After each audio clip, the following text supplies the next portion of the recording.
All right, so we're diving into some seriously spooky stuff today, folks. We're talking about the Davenport brothers.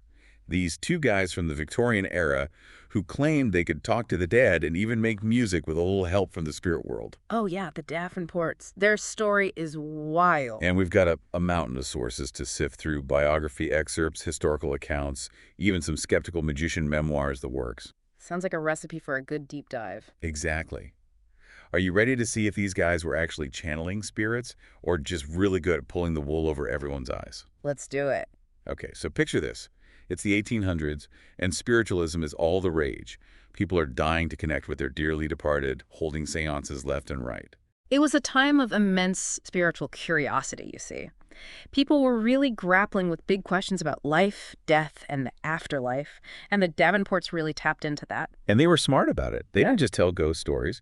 They created this whole theatrical experience. They were master showmen, absolutely. I know, totally. And get this, these two brothers, they were just ordinary guys from Buffalo, New York. Their dad was a policeman, can you imagine? And they managed to go from small-time acts to selling out theaters worldwide, all based on this idea that they could talk to spirits. It's pretty remarkable when you think about it. They understood their audience and gave them what they craved, a tangible connection to the other side. Okay, but it wasn't just spooky stories and good marketing. They had this whole routine down pat. They even had this former minister, a Dr. Ferguson, introduce them at their shows and vouch for their legitimacy. Oh, absolutely. Dr. Ferguson's endorsement would have been huge back then. Right. Like in a time when people relied so heavily on word of mouth, having a respected figure like that back them up. It would have lent them an air of credibility. People trusted figures like Dr. Ferguson to guide them.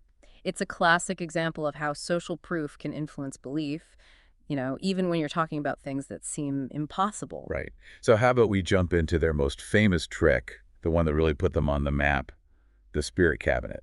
You heard about this? Oh, yeah, the spirit cabinet. Where do we even begin with that one? So the spirit cabinet, it was basically this small, mysterious cabinet, barely big enough for the brothers to squeeze into. Claustrophobia's worst nightmare. Right. And they'd be surrounded by all these musical instruments, tambourines, bells, a banjo, you name it. Setting the stage for a ghostly jam session. Exactly. The audience would tie the brothers' wrists and ankles super tight, lock the cabinet door. And then? Things would get wild. The lights would dim, and all of a sudden instruments would start playing on their own, bells clanging, ghostly banjo music filling the air. Spooky. Did people actually believe they were hearing, like, phantom musicians? It's totally. Yeah. People in the audience even claimed objects flew out of the cabinet, messages appeared on slates, all while those brothers were supposedly bound and locked inside. It was pure theater. Oh, absolutely. The Davenports knew how to work a crowd, no doubt. But, as we've been saying, not everyone was buying the supernatural act. Right. Like with anything that seems too good to be true, some folks saw right through it, especially other magicians. Remember, it was the golden age of magic. Magicians like Robert Houdin, John Henry Anderson, they were using the same principles of misdirection and sleight of hand that people suspected the Davenports were using. Makes you wonder if there was a bit of professional rivalry going on. Oh, I'm sure there was. And one magician in particular, John Neville Maskelyne, he was not afraid to call them out. Saw their act and immediately knew it was a trick. Maskelyne now. He was a fascinating character. He really was. So he dedicated his career to debunking fraudulent mediums and exposing hoaxes. He felt it was his duty to use his knowledge of magic to show how these so-called miracles were often just clever tricks preying on people. He sounds like a real-life superhero of skepticism. Totally. And get this, Maskelyne didn't just accuse them. He actually replicated the Davenport Spirit Cabinet Act himself. No way. He called them out in the best way possible by showing them up. Right. It was like he was saying, see, no spirits required, just a little bit of skill and ingenuity. But here's the thing, even with skeptics like Maskelyne calling them out, the Davenport's career didn't crumble overnight. Things got messy sometimes. You talking about the Liverpool incident? Oh, yeah, the Liverpool debacle. That was the whole thing. Okay, so the Davenports were in Liverpool performing their act. And they agreed to be tied up, as usual. But this time... Plot twist. Right. This time, the guys tying the knots were John Hulley. He was a famous gymnast and a skeptical friend. And they meant business. We're not talking about simple knots here. These were intricate, sailor-worthy knots specifically designed to be inescapable. They were not messing around. So what happened? Did the spirits forget to show up that night? Basically, the cabinet is locked, the lights go down, the audience is on the edge of their seats, and nothing. Complete silence.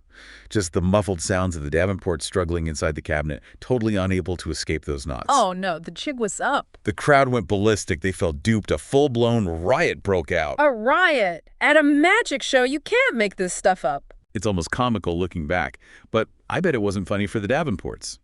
Even P.T. Barnum, the king of humbug himself, couldn't resist, including this story in his book exposing fraudulent acts.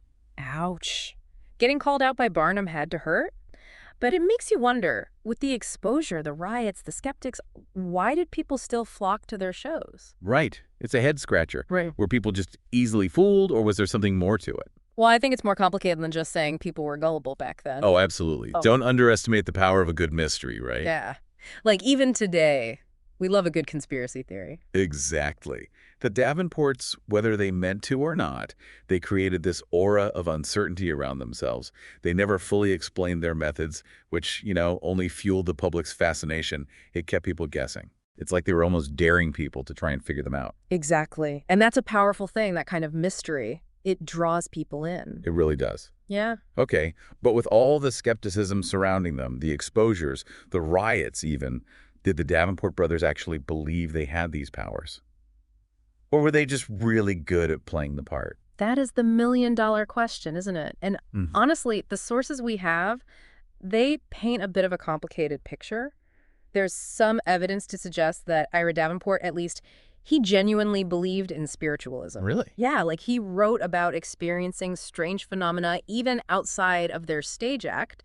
And he was connected to some pretty prominent figures within the spiritualist movement at the time. So maybe it's not so black and white. It's not like they were either true believers or frauds. Maybe it was. A bit of both. Yeah. Like they were skilled entertainers. No doubt they knew how to captivate an audience. But on a personal level, perhaps there was a part of them that genuinely believed in the possibility of spirits. It's like they were living a double life almost. Right. It's like on stage, they're master magicians pulling off these incredible illusions.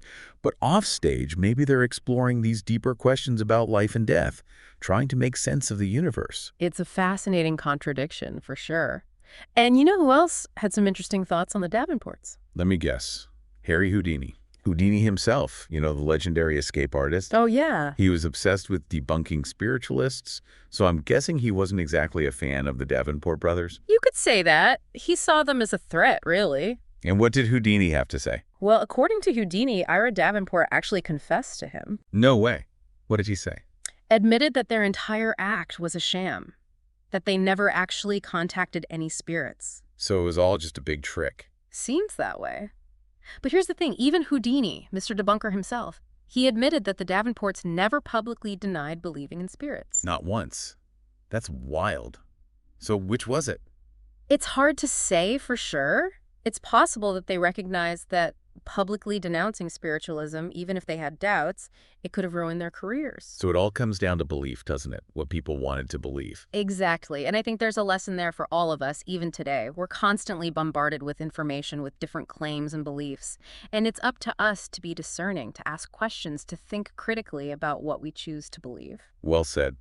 It's like you always say, a good deep dive leaves you with more questions than answers. Absolutely. And sometimes the most intriguing mysteries are those that can never be fully solved. And you keep us guessing, keep us exploring. Exactly. That's what makes it fun. Well, folks, there you have it.